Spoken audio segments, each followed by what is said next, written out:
am known around here as the co-founder of the Miami Marathon. The mayor says, well, do we have a marathon here in Miami? And we have 25,000 runners. We do about 2,000 volunteers. Whoever it is, we've had generals, we've had famous people, you name it, we've had at our start line. We're going through Ocean Drive and South Beach, and the nightclubs are letting out. And I think every race director has their style. That's something that always bothered me about our industry.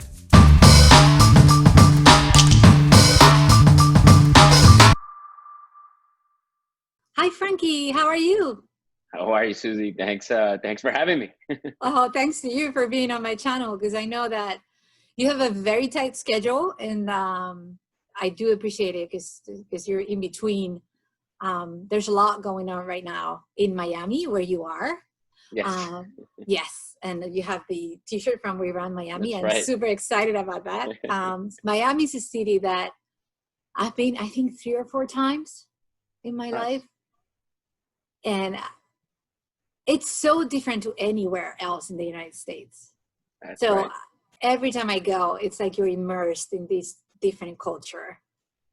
So it's an amazing place. It really is. It's an amazing place, yes. And I haven't run Miami Marathon, but I really want to run it. So this is your space. I wanted to have you introduce yourself for people who may be watching this who are not familiar with who Frankie Ruiz is.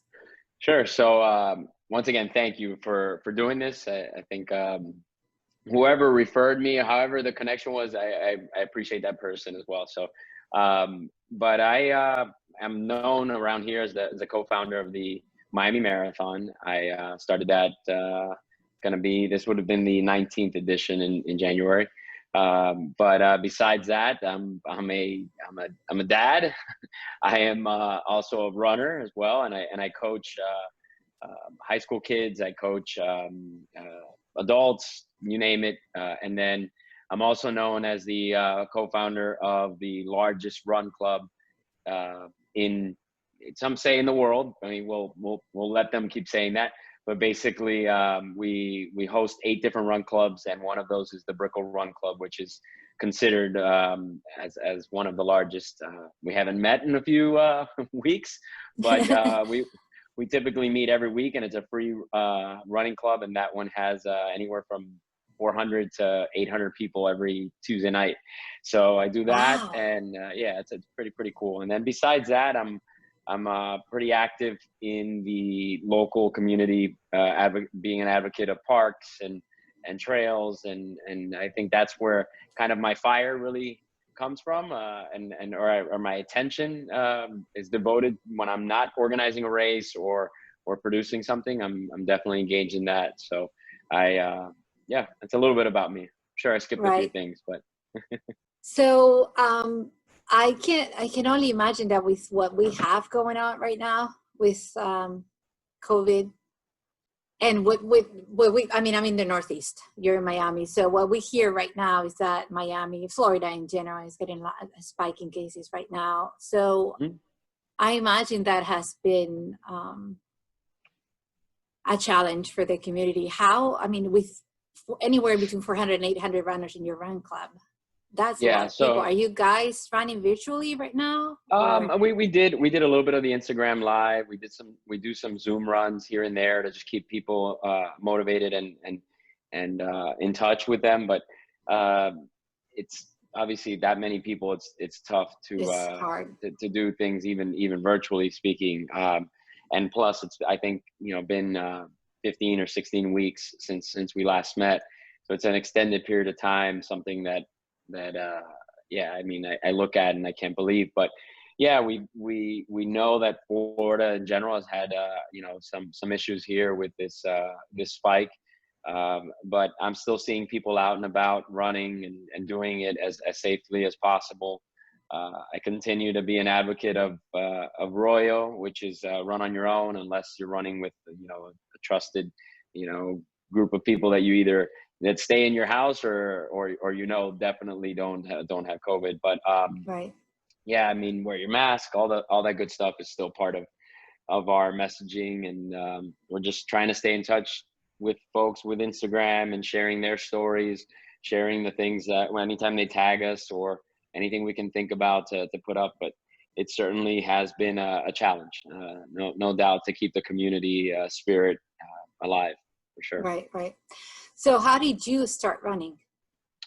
I started it when I was 10 years old. Oh, wow. Yeah, so I'm 41, and I've been running for quite some time. And my dad just invited me one day and said, "Hey, let's go on a run together." So we did that, and that just kind of just introduced me to something that I never have turned my back on since then.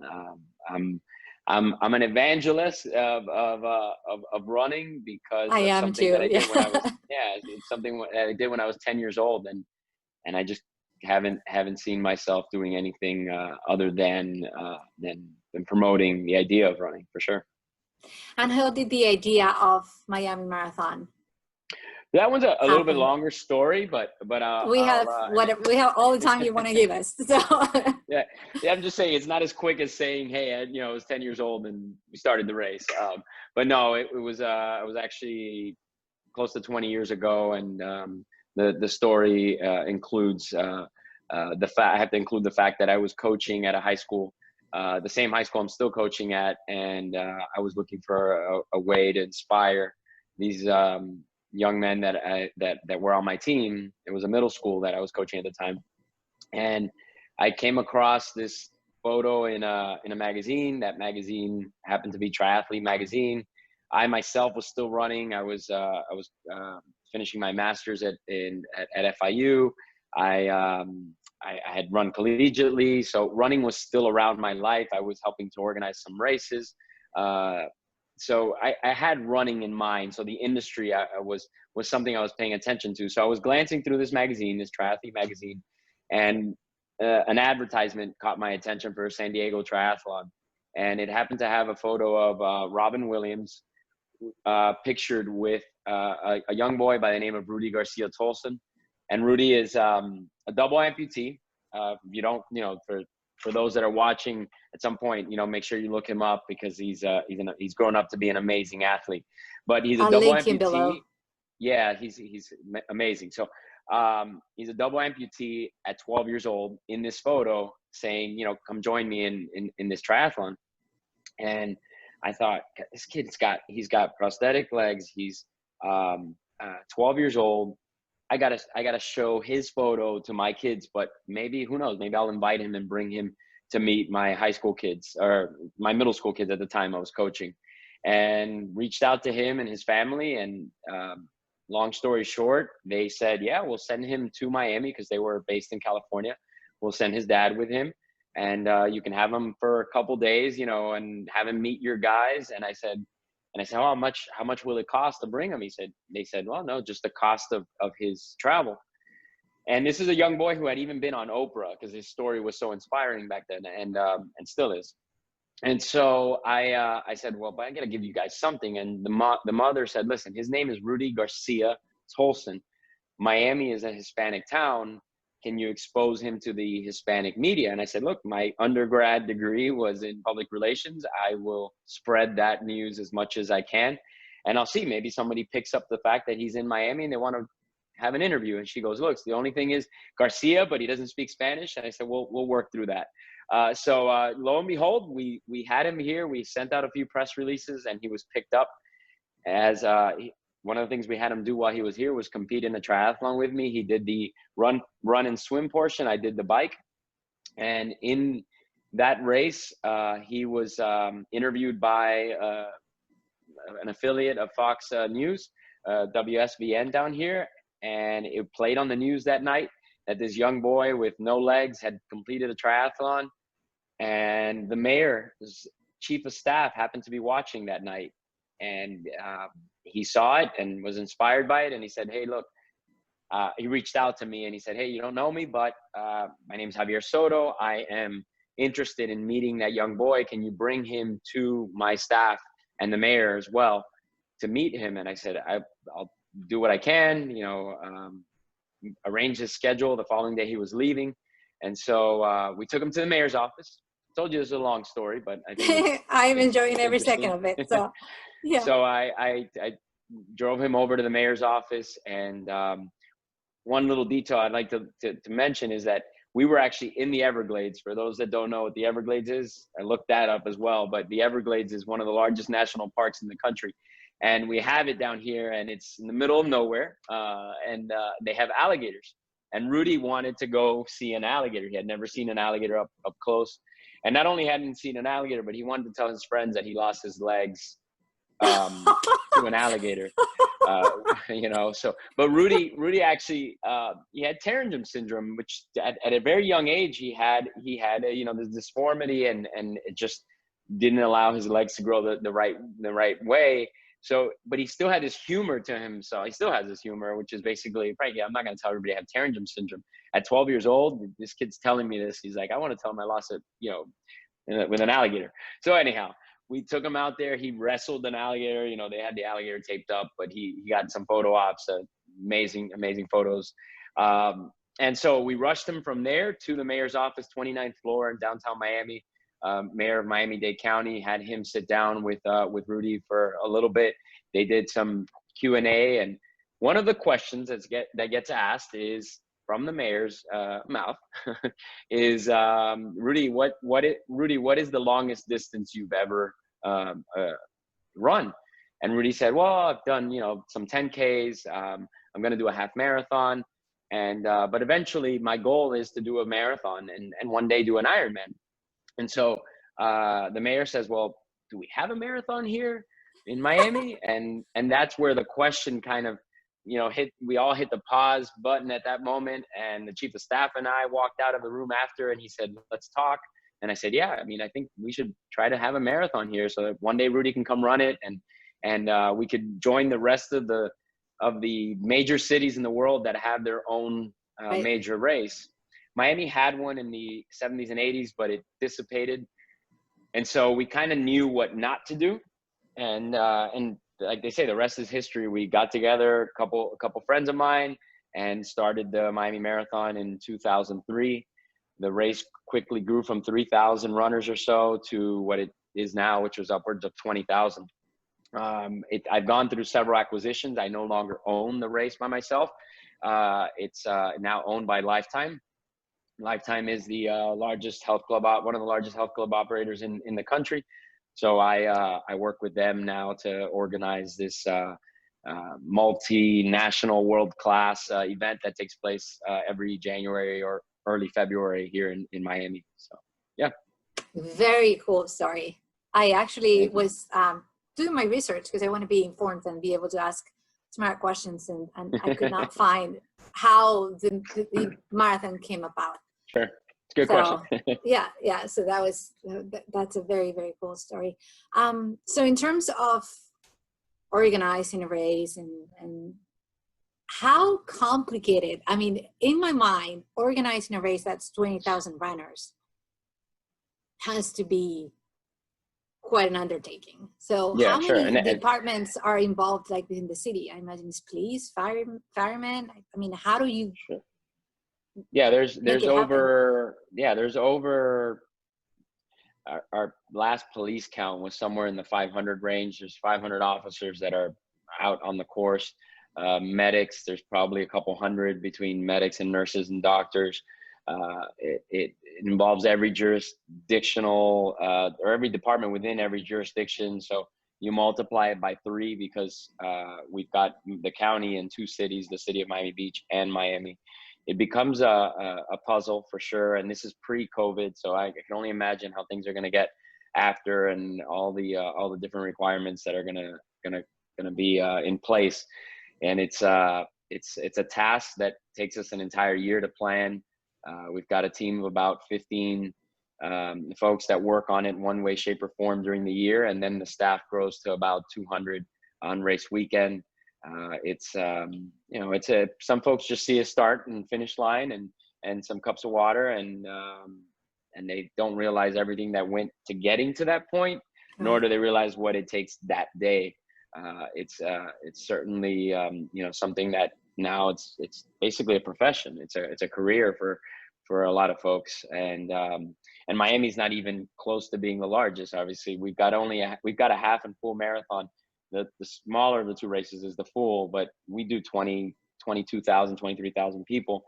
You add in the 5K, it's another 2,500 to 3,000. So we have 25,000 runners versus, you know, what New York is at 40, 50,000 runners. I can only imagine how much more complicated it gets as it grows, but we're certainly a complex operation that works pretty hard to do what we do. Right. And that doesn't include all the promotional elements leading up to and everything that we do to get people excited and you know, travel around the world pre-COVID to promoting the event, mainly Latin America. That's where most of our runners come from. So that adds to complexity. The fact that you have to market and you have to convince people to do a race in a place that, generally speaking, has a reputation for not just fun, but being hot. And, you know, we have to kind of talk them through that and say, listen, we start at 6 a.m. and we've got to tell them our story as to why it makes sense to come do a race in Miami with, you know, so many other options out there. And it's January too. I mean, if Correct. if Disney World could have races, they have them in April. Miami can have one in January. So I mean, that is true. Yeah. So how many volunteers do you have, like, in the water stations? And well, again, pre-COVID, because God knows what the water stations are going to look like, right? I have to keep reminding myself. No, we do about 2,000 volunteers throughout the entire race, and every aid station might have, I don't know, a couple hundred per station. Some have less depending on what mile they're at, but it varies. It certainly isn't a perfect science, but volunteers are definitely the lifeline of the event when it comes to passing out water and food and medals and all the amenities that a runner gets. Right. Do you guys have planned to, because we're very far, but are you even taking registration for next year? Yeah, no, we've been taking registrations. Okay, cool. You know, the folks, probably, I would say 10 to 20 people sign up a day. We're at about 6,000 runners right now. I'm sure we're gonna feel some of the effects of travel restrictions, and international travel is gonna take a hit.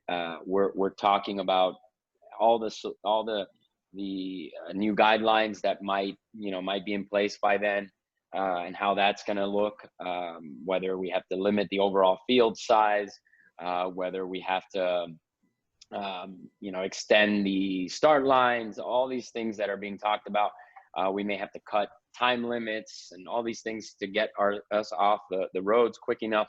Who knows where we're going to be in January, but all our staff is planning as if this event is still happening. Fingers crossed and a lot of prayers and reminders to everyone to wear their mask leading through these next few months to get Miami out of the slump. But yeah, there's a lot of hope inside me that we're going to be able to pull this off. It might be one of the first races of the new year. Who knows, It could be. So who's taking the lead on all these health measures? Like, is there? So we have an operations team that they're mainly dedicated to this. And prior to that event, we're hoping that we can host some of our other events. We've got a Thanksgiving run, typical turkey trot fashion. We've got a triathlon or two prior to that. We're also working on a couple new events that were in the hopper before this all broke out. So we'll get some practice at a smaller scale before we get there. But the operations team, one gentleman's name is Alex DeGracia. He kind of leads the charge on that. And then as a company, I'm sure we're going to get our own learnings from some of the other markets that we're involved with. We also help organize the Leadville race, triathlon in New York. Yeah. The New York City Tri, several mountain bike races. So we're going to take all those learnings, which I'm sure by January there's going to be, 10 more guidelines or 100 more guidelines that have evolved or come to light. Right. That was actually going to be my other question. I don't know if as a race director, you talk to other race directors? Is that do you guys share information and tips? Yeah, so we do not only get info from the runners themselves, because that's an important piece as well, is getting their feedback. and we've had a couple town hall meetings leading up to, but we are tapped into our industry, whether it's the associations, there's a few of them, or other friends that are race directors. So yeah, we won't pretend to know it all. I would have hoped that by our race, New York may have happened, but that got canceled, or Boston or something else that we can kind of take notes from. But every day I feel like, you know, we might be one of the first, who knows, you know, so we got to prepare Right. and as much as we can, and listen to a lot of, you know, a lot of the experts in our industry and how they're planning. I know there's been a few races out there, that have happened in a socially distanced manner. There's been obviously a hybrid of virtual races and a bunch of different things that we're paying attention to, because we don't know what form it may take, you know, come January. Certainly unprecedented for all of us, but Right. keeps Right. us, I guess, thinking a lot. Right. So Marine Corps Marathon is supposed to happen in Yeah, October. They that's what I hear. limited And yeah. the field size, you know, so that's something that you know, that they mentioned, was, I think, 12 minutes and under, or 12 minutes and faster. That may be something that we do as well. I don't know if we'll cut off at 12, because we do have a warmer climate, and people here tend to run a little bit more, in that 10 to 12, 10 to 13 range. We have a pretty liberal finish line time. Some folks in the half can take up to 16 minutes, and that's you know, that's you know, somewhat considered very flexible in our industry. So I'd like to stay true to some of that, but who knows where we're going to be in January. But we'll pay attention to Marine Corps. It's due what, for October, right? It's October 20 Yeah. something. Yeah. Yeah. Realistically, when do you think you would need to have a decision to host Miami Uh, Marathon? we're kind of looking at 90 days, at least 90 days out. Just because I think that would still give folks some time to adjust travel if they need to. So that's been the rule of thumb for a lot of races, is the 90-day window. You know, and if we know sooner, we're going to tell folks even sooner than that. Right now, I can tell you the city's not taking permit applications. So that's step one. And I'd say closely followed by step one is going to be where the governor is on our phases here in Florida.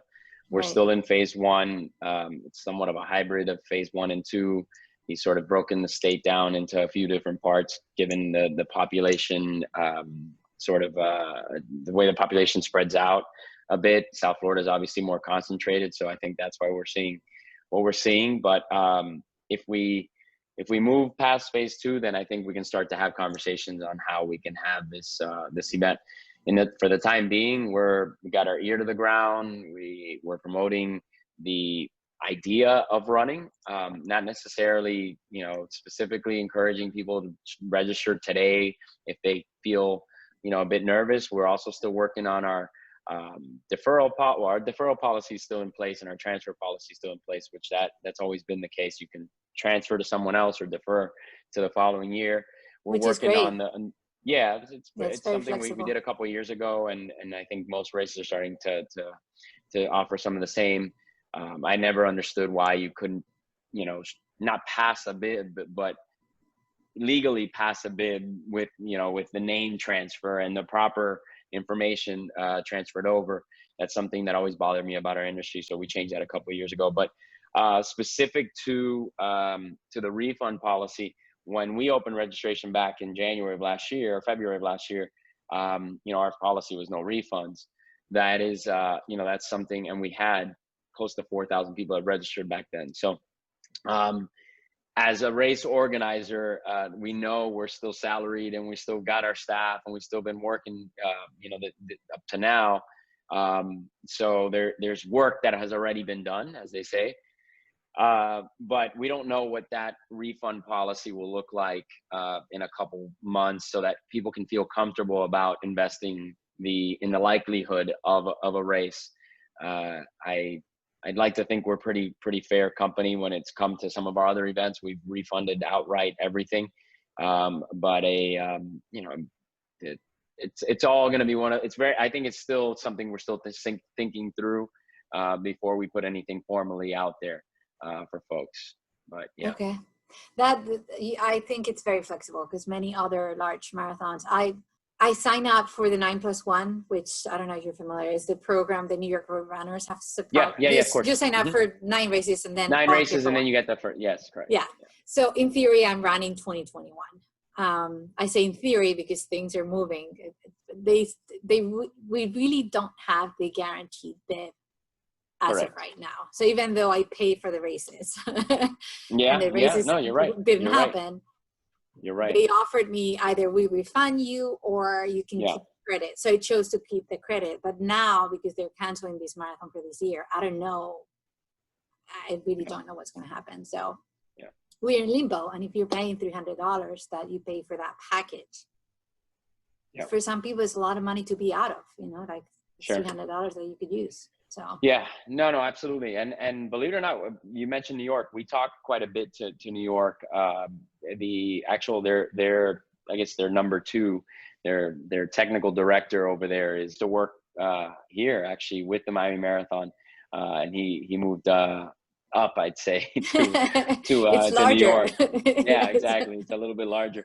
But we've been talking to him since this thing broke out, and talking through the kinds of things he's been doing over there to keep the New York Roadrunners engaged in the solution, and at the same time, think about the running community as well. So I think they're doing, for what I see, they're doing wonders with their virtual races, because they have their app that's so sophisticated. There's so much stuff, so it's very easy for them to interact with the community, I think. And I think the virtual race component might also entice people to jump into a race, right? If I'm registering for a race and I know they have a virtual option, if I don't feel too good that day, or I've gotten more nervous about the situation, and they're still having the event, at least you don't force that person to do something they don't want to do that day. And then at the same time, I think it also gives an opportunity for folks that can't travel to get a feel, and apps are getting better, and audio messages and everything that you can do now through the different services is certainly making virtual racing a little bit more appealing. I'd hate for it to ever substitute for the physical race, but if it gets people out of their house to do something healthy, I'm all for it. Right. So now my last question that I wanted to ask you, because I am curious about this. So when you're a race director of a big marathon, what happens that day for you? Like, are you running around everywhere? Like, are you going from the start line to the finish line? Like, I think every race director has their style and what they like to do. I try to do a little bit of everything that I like to do that day and that I think is necessary. So I usually typically start my morning off. I have I call him a shadow, but it's a close friend that for the last 18 years has acted as my sort of right-hand person. He doesn't work with me all year long. He just works with me that particular weekend, and he listens on the radio to anything that might be of concern. So him and I will meet, say 3 o'clock in the morning or 2 o'clock in the morning at his hotel. And I take him along for several drive-throughs through the course.